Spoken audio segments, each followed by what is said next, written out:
दक्ष जनशक्ति, सृजनशील पदाधिकार, सुशासन र समावेशी विकास नगरवासीको अधिकार। नमस्कार, रेडियो कार्यक्रम हाम्रो मन्थलीमा हार्दिक स्वागत छ। म मिलन विक अनि म अनिता थापा मगर। रेडियो कार्यक्रम हाम्रो मन्थली नगरपालिकाको समन्वयमा तयार पारिएको हो। यो कार्यक्रममा हामी मन्थली नगरपालिकाले गरेका कामहरू, नगरपालिकाको भावी योजना, नगरका गतिविधि, नगरका चुनौती, समाधानका उपाय, नगरवासीका प्रश्न, जिज्ञासा र गुनासाहरूलाई समेट्नेछौँ। रेडियो कार्यक्रम हाम्रो मन्थलीको यो पहिलो अङ्क हो। रेडियो कार्यक्रम हाम्रो मन्थलीमा रहेको रेडियो तामाकोसी 97.5 मेगाहर्जले उत्पादन गरेको हो। यो कार्यक्रम रामेछाप जिल्लाका 5वटा रेडियोहरू, रेडियो तामाकोसी, हजुरको रेडियो रामेछाप, रेडियो तीनलाल र रेडियो तिफदीमा आजको अङ्क सुन्न सक्नुहुनेछ भने अर्को सातादेखि हरेक हप्ताको बिहिबार बेलुका 36 बजेदेखि 7 बजेसम्म सुन्न सक्नुहुनेछ। कार्यक्रममा प्रस्तुत छ मन्थली नगरपालिकाको संक्षिप्त परिचय। रामेछाप जिल्लाको सदरमुकाममा अवस्थित मन्थली नगरपालिका तत्कालीन 7वटा गाउँ विकास समितिहरू मन्थली, कठजोर, सालु, सुनवारपानी, भलुवाजोर, भटौली र चिसापानीलाई संयोजन गरेर 16वटा ओडा रहने गरी 2071 साल मङ्सिर 16 गते घोषणा गरिएको हो। नेपालको संविधान बमोजिम राज्यको पुनर्संरचना हुने क्रममा नेपाल सरकारले 2073 साल फागुन 27 गतेबाट लागू हुने गरी तत्कालीन नगरपालिकाका ओडाहरू सहित क्रमशः पुराना गाउँ, चनखु, गेलु र फुलासी गाउँ विकास समितिलाई समावेश गरी 14वटा ओडा भएको नगरपालिकाको रूपमा स्थापित गरिएको हो। यो नगरपालिका बागमती प्रदेश अन्तर्गत रहेको 119वटा स्थानीय तह मध्ये एक हो। यस नगरपालिकाको क्षेत्रफल 211.77 वर्ग किलोमिटर रहेको छ, जसमध्ये कृषि भू उपयोगका दृष्टिले 7336 हेक्टर जमिन रहेको छ, जसमा सञ्चित जमिन 13356 हेक्टर र असञ्चित जमिन 4513 हेक्टर रहेको छ। यस नगरपालिकाको औसत तापक्रम 20 देखि 25 डिग्री सेल्सियस रहेको छ। यस नगरपालिकामा गर्मीयाममा अधिकतम तापक्रम 32 डिग्री सेल्सियस र न्यूनतम तापक्रम 2 डिग्री सेल्सियससम्म रहने गर्दछ। यस नगरपालिकामा कम उचाइ भएको सुनकोशी नदी, तामाकोशी नदी, भटौली र रणजोर खोला आसपासका बस्तीहरूमा उष्ण मौसमी हावापानी र यसका अलावा नगरपालिकाका अधिकांश भूभागमा न्यानो समशीतोष्ण हावापानी पाइने गर्दछ।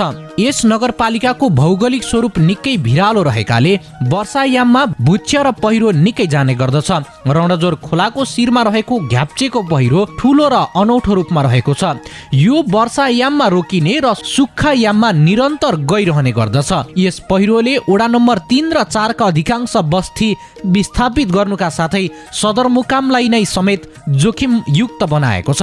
प्रसिद्ध धार्मिक, ऐतिहासिक तथा पर्यटकीय स्थलको रूपमा बाहुनचुराको बैर महादेव थानापति मन्दिर, चिसापानीको भीमसेन थान र चिसापानी गढी, कठजोरको ऐरामबास मन्दिर, सुनारपानीको थानापति मन्दिर, भलुवाजोरको तिल्केस्थान गढी, भटौलीको ढिकुरे मन्दिर नगरपालिकाको अमूल्य निधिका रूपमा रहेका छन्। मन्थलीको नामकरणको सन्दर्भमा स्थानीय माझी जातिसँग जोडिएको कथा गाँसिएको छ। विशेष गरी आदिम कालदेखि मन्थलीको आसपासमा रहेको चिसापानी, मन्थली, भटौली, भलुवाजोर, पकरबास जस्ता गाउँ विकास समितिका भूभागहरूमा माझी जातिहरूको बसोबास रहेको पाइन्छ। त्यसै गरी प्राचीन किम्वदन्तीका अनुसार विद्वान वर्गमा अर्को प्रसङ्ग पनि पाइन्छ। आदिम कालदेखि नै यस स्थानमा माझी जातिको बस्ती रहँदै आएको, जाँड उनीहरूको मुख्य पेय भएको र माझी भाषामा मुन भनेको जाँड र थलो भनेको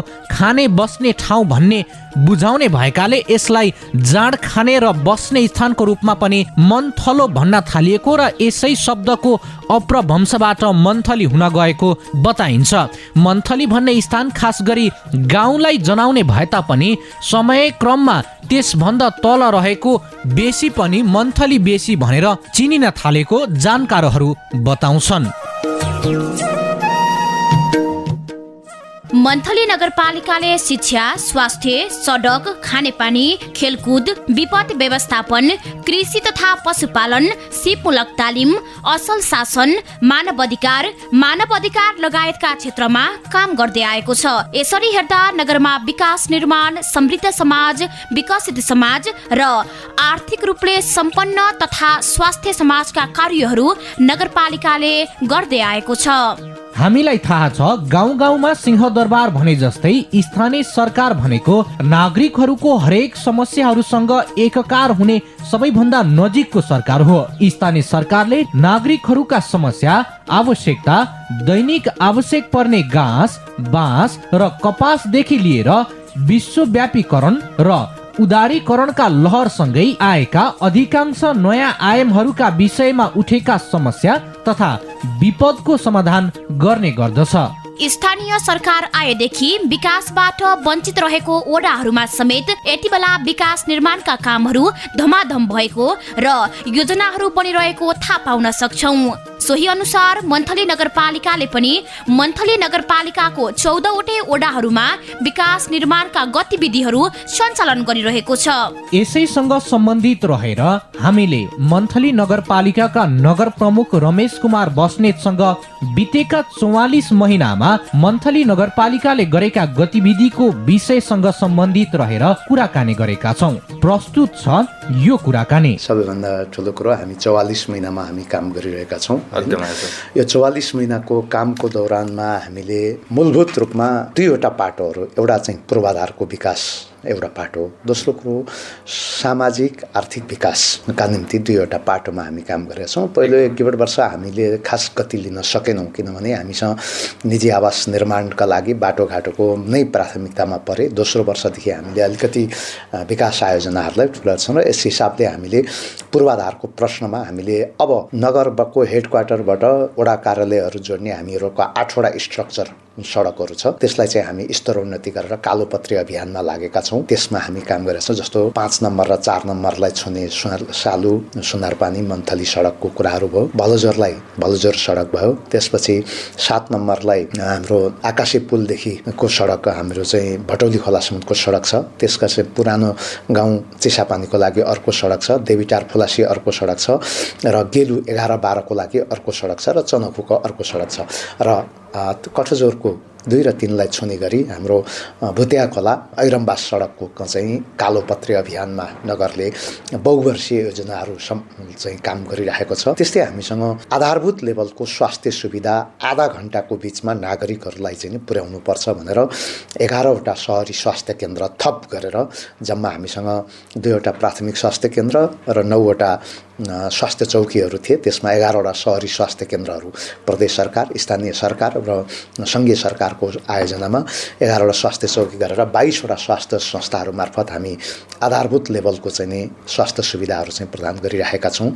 त्यसै गरी हाम्रो अर्को महत्त्वपूर्ण कुरो माध्यमिक विद्यालयको सामुदायिक विद्यालयहरूको शिक्षा सुधार कार्यक्रम, जस अन्तर्गत हामीले चाहिँ विगतदेखि नै एउटा प्लान गरेर स्कुलहरूको म्यापिङ गर्नेदेखि लिएर दरबन्दी मिलान गर्नेदेखि लिएर सामुदायिक विद्यालयको सुधारका निमित्त हामीले मेयर र हेडमास्टरहरूको बिचमा चाहिँ नि 41 बुँदे एउटा चाहिँ नि घोषणा पत्र हामीले गरेका छौँ। त्यसका आधारमा हामीहरूले विषयगत शिक्षकहरू मिलाउने प्रयासहरू गरेका छौँ, दरबन्दीहरू मिलाउने प्रयास गरेका छौँ र शिक्षाको सिकाइलाई चाहिँ नि स्तर उन्नति गर्नका निम्ति कामहरू गरेका छौँ र स्कुलहरू अनावश्यक स्कुलहरू चाहिँ हामी मर्जको प्रक्रियामा पनि गएका छौँ। त्यसरी हामीले विद्यालय सुधार अभियान सञ्चालन गरेका छौँ। त्यस्तै गरी कृषि क्षेत्रमा चाहिँ नि किसानहरूलाई चाहिँ नि पकेट क्षेत्रहरूको चाहिँ निर्धारण गर्ने र विभिन्न विषयहरूमा चाहिँ नि हामीले सहुलियत दिने कामहरू पनि गरेका छौँ। पशु व्यवसायमा पनि हामीले त्यस्तै किसिमका प्रोग्रामहरू गरेका छौँ। दुधमा आत्मनिर्भर बनाउन किसानहरूलाई प्रति लिटर 2 रुपियाँको दरले हामीले अनुदान, स्थानीय किसानहरूलाई प्रति लिटर 2 रुपियाँको अनुदान दिएका छौँ र बाख्रा पालन, बङ्गुर पालन, लेयर्स कुखुरा, त्यसपछि ब्रोइलर कुखुरा पालन, गाई भैँसी उन्नत जातको गाई भैँसी वितरण गर्ने कामहरू छ। यसपालि पनि हाम्रो यो सङ्घीय सरकार, प्रदेश सरकार र स्थानीय सरकारको 3वटा सरकारको संयुक्त सहभागितामा 2वटा वडालाई पकेट क्षेत्र निर्धारण गरेर दुधमा लाई चाहिँ पकड क्षेत्र निर्धारण गरेर त्यसको बजार केन्द्र हेरेर हामीले चाहिँ पकड क्षेत्र निर्धारण गरेर 70वटा गाईहरू वितरण गर्ने प्रोग्रामहरू चलाएका छौँ। त्यसै गरी उद्योगका लागि युवा उद्यमीहरूलाई हामीले प्रति वर्ष 3 जना युवा उद्यमीहरूलाई 5 लाख रुपियाँ निर्ब्याजी 5 वर्षसम्म निर्ब्याजी रिफन्डेबल पैसाहरू 75 सालमा नि सुरु गऱ्यौँ। गत वर्ष हामीले सुरु गर्न सकेनौँ कोभिडको कारणले। यस वर्ष पनि हामीले बेलैमा युवा उद्यमी छनौट गरेर गरिसकेका छौँ र युवा उद्यम विकास कार्यक्रम 2 नम्बर वडा र 5 नम्बर वडामा अहिले निरन्तर सञ्चालन छ। त्यसै गरी हामी सहकारीको क्षेत्रहरूमा अर्को काम गरिरहेका छौँ। मन्थली नगरपालिकामा 109वटा सहकारीहरू छन् र तिनलाई व्यवस्थापन, नियमन, अनुगमनलाई चुस्त र प्रभावकारी बनाउन कार्ययोजना बनाएर काम गरेका छौँ। त्यसै गरी महिलाहरूको निम्ति यो हाम्रो दलित, अल्पसङ्ख्यक के अरे अलि पिछडिएको वर्गको महिलाहरूलाई पेसा व्यवसाय सञ्चालन गर्न ड्राइभिङ शिक्षादेखि लिएर उहाँहरूको सशक्तिकरणका लागि महिला विकास शाखाबाट ती अभियान सञ्चालन गरेका छौँ। यसरी विभिन्न पाटोबाट विकास एउटा पाटो हो भने सामाजिक सशक्तिकरण र शिक्षा स्वास्थ्यको सुधार र आय आर्जन यी 3वटा पाटोहरूलाई हामीले महत्त्वपूर्ण रूपमा चाहिँ नि नागरिकहरूको सवालमा ध्यान दिएर चाहिँ अगाडि बढाएका छौँ। सामाजिक सुरक्षा भत्ता व्यवस्थापन गर्नका निम्ति हामी ब्याङ्किङ प्रणालीमा गइरहेका छौँ।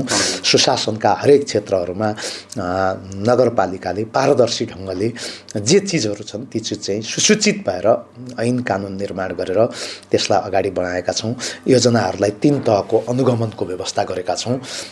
मतलब सुरुवाती चरणको अनुगमन, बिचको अनगोइङ अनुगमन र लास्टमा फाइनल अनुगमन गरेर कसरी नागरिकहरूलाई सचेतता बनाउन सकिन्छ र भन्ने कुराहरू चाहिँ उठाएका छौँ। नगर प्रमुख बस्नेतले मन्थली नगरपालिका भित्र विकास निर्माणका गतिविधिहरूसँगै शिक्षा, स्वास्थ्य, पूर्वाधार, खानेपानी, विपद व्यवस्थापन लगायतका कामहरू भइरहेको बताउनु भएको छ।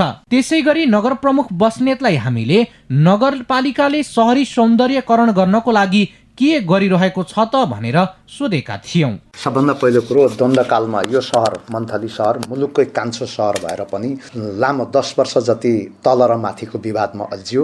त्यसपछि द्वन्द्वको अवस्था सिर्जना भयो मुलुकमा र द्वन्द्वकालीन अवस्थामा सिर्जना भयो र यसको व्यवस्थापन पक्षमा हाम्रो अघिल्लो त्यति बेला काम गर्ने साथीहरू हामी चुक्यौँ र अब यसलाई जे जस्तो रूपमा छ व्यवस्थापन गर्नका निम्ति खास गरिकन यो अत्यन्त सुक्खाग्रस्त क्षेत्रको भएको अव्यवस्थित सहर भएको हुनाले यसको व्यवस्थापन शहरी क्षेत्रको व्यवस्थापन गर्नुपर्ने चुनौतीहरू पनि थिए। ती चुनौतीहरूलाई गर्नका निम्ति सबभन्दा पहिलो कुरो यो यहाँको जुन सदरमुकाम पनि भएको हुनाले यसलाई धुलो धुवाँबाट मुक्त गर्नुपर्ने थियो र हामीले यसका सबै सहायक सडकहरू पनि कालोपत्री अभियानमा लगेका छौँ। धेरै जसो भइसकेको छ। अब केही चिजहरू बाँकी छ ती हामी गर्छौँ। साथै नगरपालिकाले सार्वजनिक जग्गामा अव्यवस्थित तरिकाले बनाएका घर टहराहरू समेत शहरी सौन्दर्यकरणमा असर परेको भन्दै त्यस्ता घर टहराहरू समेत भत्काउन सुरु गरेको नगर प्रमुख बस्नेत बताउनुहुन्छ। जति जति शहरीकरण बढ्दै जान्छ त्यति सार्वजनिक ऐलानी सरकारी जग्गाहरूको अतिक्रमण बढिरहेको छ। यो सार्वजनिक सरकारी प्रति ऐलानी जग्गा भनेको कुनै निजी व्यक्तिका उपयोगको लागि होइन, यो चाहिँ राज्यको सम्पत्ति हो र यसमा चाहिँ अतिक्रमण गरेर गरिएका कामहरूमा चाहिँ हामीलाई स्थानीय सरकार सञ्चालन ऐनले पनि स्पष्ट व्यवस्था गरेछ। यसको सुरक्षा नगरपालिकाले गर्नुपर्छ भन्ने जुन हामीलाई कार्यादेश छ त्यो कार्यादेशको आधारमा रहेर हामीले त्यस्ता खाली क्षेत्रहरूलाई व्यवस्थापन गर्ने, त्यसलाई चाहिँ राज्यको सम्पत्ति संरक्षणमा चाहिँ लगाउने कामहरू चाहिँ गरेका छौँ। त्यसो गर्दाखेरि कहिलेकाहीँ अब्स्ट्याकलहरू आउँछ र अब्स्ट्याकलहरू आएर हामीलाई यो कुनै हाम्रो निजी कामका लागि गरेका होइनौँ, नेपाल सरकारको सम्पत्ति नेपाली जनताका निम्ति सार्वजनिक उपभोगका निम्ति हामीले त्यसलाई निरन्तर यो हाम्रो अभियान छ। हामीले अहिले केही जहाँ एकैचोटि त पनि हामी सक्दैनौँ, हामीसँग सीमित स्रोत साधनको बावजुद हामीले रेखाङ्कन गर्नुपर्छ, सबै चिज गर्नुपर्छ, नक्सा निकाल्नुपर्छ। जुन क्षेत्रमा ती चिजहरू निस्केका छन् तिनलाई हामी अव्यवस्थित बसोबासोहरूलाई हटाउँछौँ, सरकारी जमिन कब्जा गर्नेहरूलाई चाहिँ हटाउँछौँ। यो नगरपालिकाको निरन्तरको कार्यक्रम छ। यसबाट पछि हट्ने कुरोहरू हुन सक्दैन, हामी त्यसमा लागिरहेछौँ। नगर प्रमुख बस्नेतले बितेको 44 महिनामा स्थानीय सरकारले बनाउनु पर्ने विधि विधान र कानुनहरू तयार पारिसकेको समेत जानकारी दिनुभएको छ। नगरले हालसम्म 38 वटा कानुन निर्माण गरेर कार्यान्वयनको चरणमा रहेको बस्नेतले बताउनु भएको छ। भन्दा पहिलो कुरो नगरपालिकामा हामीले एकै वर्ष हामी आएको एकै वर्षदेखि हामीले स्थानीय सरकारले बनाउनु पर्ने केही एकल अधिकार सम्बन्धी कानुनहरू जुन छन् ती कानुनहरू हामीले निर्माण गरेका छौँ र मलाई लाग्छ सबैभन्दा पहिला शिक्षा ऐन र सहकारी सम्बन्धी ऐन मन्थली नगरपालिकाले बनाएर त्यो ऐनले सबभन्दा पहिला 3वटा संस्था दर्ता भएका मध्ये देशभरि 3वटा संस्था दर्ता भएका मध्ये मन्थली नगरपालिकाको सहकारी ऐनबाट निर्माण एउटा हामीले सहकारी दर्ता गऱ्यौँ र अहिलेसम्म हामीले यो 44 महिनामा आइपुग्दाखेरि 38वटा कानुनहरू हामीले चाहिँ निर्माण गरेका छौँ। कानुन ऐन कानुन कार्यविधि हामीले गरेका छौँ र सबैभन्दा महत्त्वपूर्ण चिज चाहिँ के छ भने हाम्रो शिक्षा ऐन हामीले चाहिँ नि गरेका छौँ र यो चाहिँ 2075 सालमा बनिसकेपछि 74 सालमा बनिसकेपछि अहिले त्यसको संशोधन प्रक्रियामा पनि गयो। स्थानीय सरकार हितका लागि काम गर्ने हुनाले ऐन कानुनमा देखिएका कमी कमजोरीहरू हामी निश्चित अवधि पुरा गरिसकेपछि त्यसमा संशोधन सुधारहरू पनि गरेका छौँ। यसपालि 8औं नगरसभाले सहकारी ऐन र शिक्षा ऐनलाई संशोधन गरेर समयानुकूल परिमार्जित पनि गरिसकेको छ। सुशासन ऐन छ, जवाफदेही ऐन छ, बजार व्यवस्थापन सम्बन्धी ऐन छ, नगर प्रहरी ऐन छ, अनुगमन सम्बन्धी ऐन छ। यी धेरै कुराहरू ऐन नियमहरूको पालना गरेर, किनभने हामीसँग स्थानीय सरकार नेपालको संविधानले 2 किसिमका अधिकारहरू छन्। एउटा सङ्घ प्रदेश र चाहिँ नगरपालिकाको संयुक्त अधिकारहरू छ। त्यो संयुक्त अधिकारहरूको ऐन चाहिँ सङ्घीय सरकार र प्रदेश सरकारले नबनाइकन हामीले मात्रै बनाउँदाखेरि जुझ्ने हुनाले हामीले त्यसलाई थालेका छैनौँ। तर स्थानीय सरकारका एकल अधिकारसँग सम्बन्धित सबै ऐन कानुनहरू हामीले निर्माण गरिसकेका छौँ र राजपत्रमा पनि हामी प्रकाशित गर्छौँ र अहिले संशोधन भएका ऐन कानुनहरू पनि हामी राजपत्रमा प्रकाशित भइरहेका छौँ। मन्थली नगरपालिकामा विद्यार्थीको संख्या कम भएका विद्यालयहरूलाई मर्ज गर्ने प्रक्रिया सुरु भइसकेको बस्नेतले बताउनुभयो। नगरपालिका भित्रका 14वटा विद्यालयहरू मर्ज भइसकेको र अहिले 76वटा सामुदायिक विद्यालय र 6वटा निजी विद्यालयहरू सञ्चालनमा रहेको नगर प्रमुख बस्नेत बताउनुहुन्छ। माध्यमिक तहसम्मको विद्यालयको सञ्चालन, नियमन, अनुगमन सबै स्थानीय तहको एकल जिम्मेवारीमा आधारित छ। त्यसले कारणले गर्दाखेरि हामीलाई यो क्षेत्रमा हात हाल्न हामीलाई ऐनको आवश्यकता पर्यो। सुरुको वर्ष को अन्तिममा हामीले काम गर्दाखेरि ऐनको निर्माण गऱ्यौँ। ऐनको निर्माण गरिसकेपछि हामीसँग मन्थली नगरपालिकामा कुल 12,000 विद्यार्थी, त्यति बेला 12,000 विद्यार्थी भएको र 12,000 विद्यार्थीमा चाहिँ हाम्रा 80वटा सामुदायिक विद्यालयहरू रहेको, 6वटा संस्थागत विद्यालयहरू रहेका थिए। ती 6वटा संस्थागत विद्यालयहरू पनि अनुगमन नियमनको पाटोमा आफ्नो छ। तर ती हुँदाहुँदै पनि हाम्रो मेजर कार्यभार चाहिँ के थियो भने सामुदायिक विद्यालयको सुधार गर्नुपर्ने काम चाहिँ हाम्रो महत्त्वपूर्ण थियो। त्यसमा हामीले म्यापिङ गऱ्यौँ। मन्थली नगरपालिकाभित्र विगतमा जथाभावी स्कुल खोल्ने, माध्यमिक विद्यालय पनि खोल्ने, दरबन्दी एउटा नहुने। त्यसले गर्दाखेरि यसरी विद्यालय खोल्न मात्र दिने, विषयगत शिक्षक र दरबन्दी नदिएपछि त्यो त अल्मल्याएर राख्ने मात्रै काम भयो भनेर यसको सुरुवात गर्नुपर्छ भनेर हामीले सुरुवात गऱ्यौँ। र त्यो सुरुवात गरेर के भने 0 दरबन्दी भएकालाई 1 दरबन्दी दिने, 0 दरबन्दी भएकालाई अनुदान दिने, एउटा मात्रै दरबन्दी भएकालाई अनुदान दिने। अनि हामीसँग नपुग विषयहरू भएका शिक्षकहरूमा चाहिँ हामीले नयाँ पुस्ताका मान्छेहरूलाई भर्ना गरेर अहिले पुराना जति पनि राजीनामा दिएर रिटायर भएर हिँड्नुभएको छ त्यो ठाउँमा चाहिँ हामीले मास्टर्स गरेका, ब्याचलर्स गरेका युवाहरूलाई चाहिँ नि प्राथमिक शिक्षकै भए पनि भर्ना गरेर त्यसलाई मावि शिक्षकको रूपमा पढाउने व्यवस्थापन गऱ्यौँ र सँगसँगै के थियो भने केही विद्यालय मात्रै थिए जहाँ विद्यार्थी भनेको पटक्कै थिएनन्। अहिले हुँदा हामीले मर्जको प्रक्रिया के भने जुन विद्यालयमा विद्यार्थी छैन हामीले एउटा मापन गरेका छौँ नगरपालिकाले। यतिसम्म जस्तो 10 जना विद्यार्थी नभएको विद्यालय अनि माध्यमिक विद्यालय छ, विद्यार्थी छैन भने त्यसलाई चाहिँ नि हामीले घटाउने काम पनि गर्न सक्छौँ। त्यसमा हाम्रो अहिले 4वटा विद्यालयहरू रेड जोनमा परेका छन्। गत वर्ष नै हामी यो काम गर्थ्यौँ, कोभिडको कारणले त्यो गर्न सकेका छैनौँ।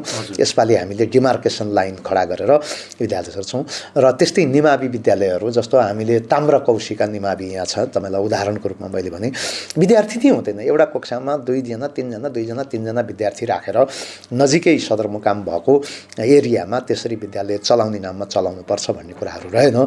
र अनि प्राथमिक विद्यालयहरूमा विद्यालयमा पनि जुन ठाउँमा विद्यार्थी नै छैनन् ती विद्यालय अघि गरेर अहिले हामीसँग 76वटा सामुदायिक विद्यालय बनाएका छौँ। यस हिसाबले हामीले 14वटा विद्यालयहरू चाहिँ हामीले मर्जको विद्यालय चाहिँ मर्ज गरेर अहिले 76वटा छन् हामीसँग सामुदायिक विद्यालयहरू र 6वटा संस्थागत विद्यालयहरू र 72वटा चाहिँ नि हामीसँग मध्यम मन्थली नगरपालिकाको शिक्षा शाखाका मातहतमा रहेर हामीले ती विद्यालय सञ्चालन गरेका छौँ। विद्यालय मात्रै नभएर सरकारको नीति अनुसार नगरपालिकाले सहकारीहरूलाई समेत मर्ज गर्न थालिएको नगर प्रमुख बस्नेत बताउनुहुन्छ।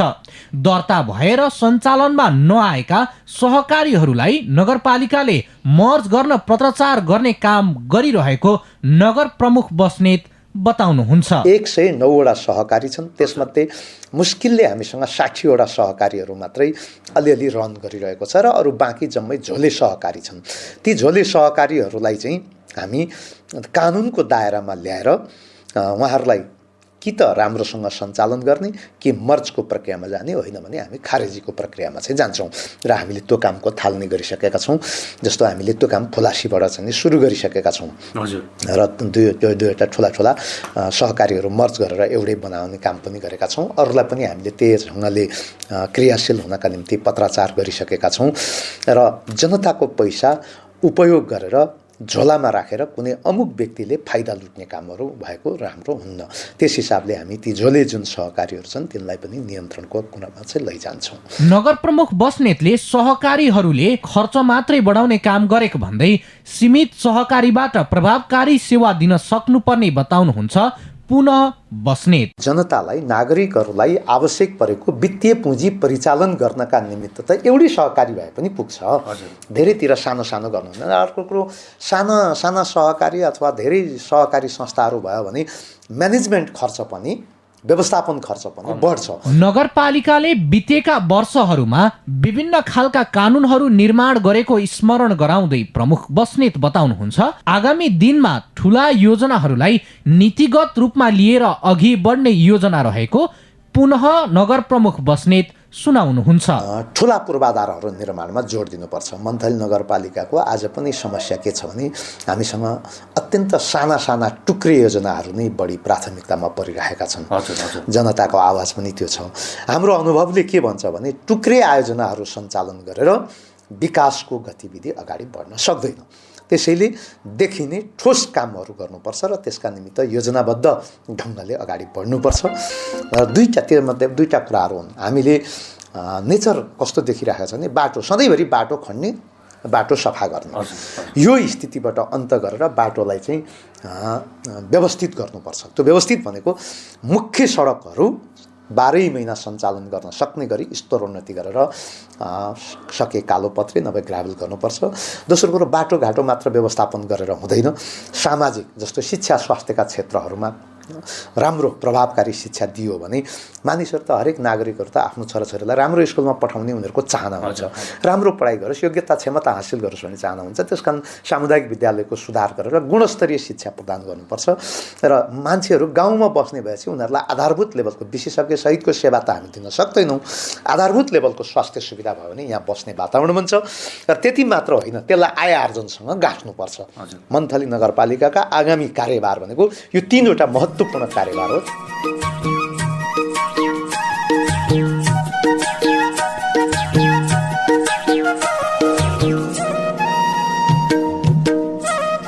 नगर प्रमुख रमेश कुमार बस्नेतसँगको कुराकानी र गतिविधि पश्चात हामी आजको कार्यक्रमको अन्तिममा आइसकेका छौँ। आजको कार्यक्रम तपाईँलाई कस्तो लाग्यो? यो कार्यक्रमलाई अझै प्रभावकारी र नगरमुखी बनाउन के गर्नु पर्ला? सल्लाह, सुझाव र प्रतिक्रिया पठाउन सक्नुहुनेछ, जसको लागि हाम्रो टेलिफोन नम्बर 048 45 326 र 048 45 198 मा फोन गर्न सक्नुहुनेछ। साथै हामीलाई इमेलमा पनि प्रतिक्रिया दिन सक्नुहुनेछ, जसको लागि radiotamakossi@gmail.com मा लेखी पठाउनुहोला। हवस् त, आउँदो हप्ता बिहीबार कार्यक्रममा यसै समयमा हाम्रो भेट हुने नै छ। त्यतिन्जेलसम्मका लागि कार्यक्रम उत्पादनमा सहयोग गर्ने सम्पूर्ण युनिटलाई धन्यवाद दिँदै साथी अनितासँगै मिलन पनि बिदा हुन्छु। रेडियो सुन्दै गर्नुहोला। नमस्ते।